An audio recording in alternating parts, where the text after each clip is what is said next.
Antique. Ayan.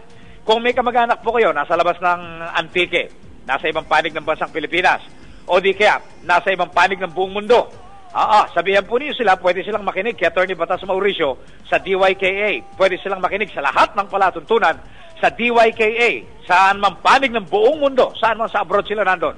Bakit? Ang DYKA po nasa internet.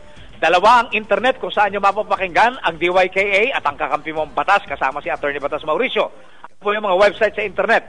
Sa buong mundo, www.wowantique.com.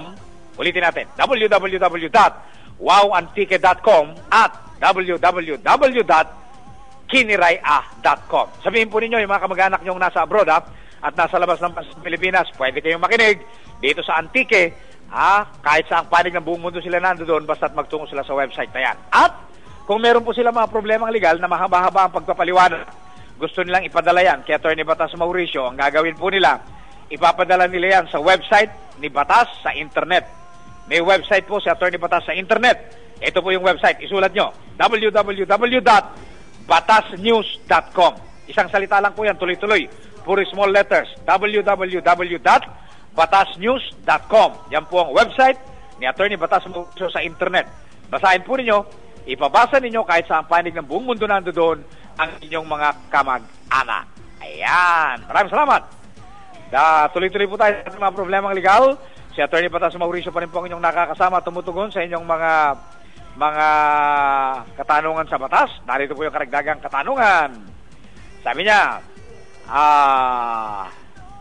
good day, Atty. Batas. Ako po ay isang babaeng battered wife. Gusto ko na pong makipaghiwalay sa asawa ko dahil basta siya ay nalalasing, ako ay kanyang binubugbog. Pwede po bang maging batayan ang pagiging battered wife ng pagpapabaliwala ng kasal? Huwag nyo na pong banggitin ang aking number. Salamat po.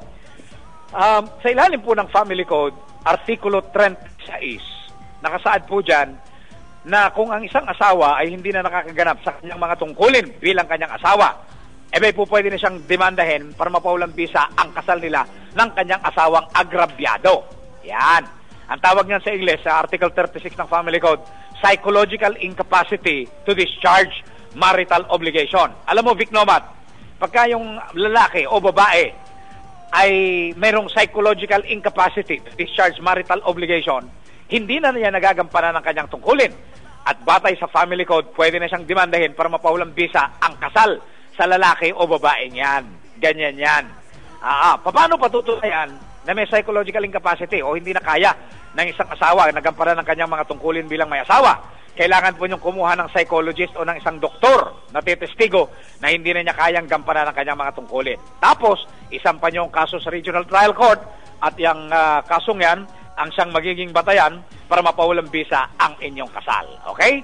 So, hindi lamang battered wife ang pwedeng magsampa ng kaso para mabaliwala ang kasal ng mag-asawa, pati na yung battered husband o di kaya yung lalaki na nag-isip na hindi na kayang gampanan ng babae ang kanyang mga tungkulin bilang may asawa.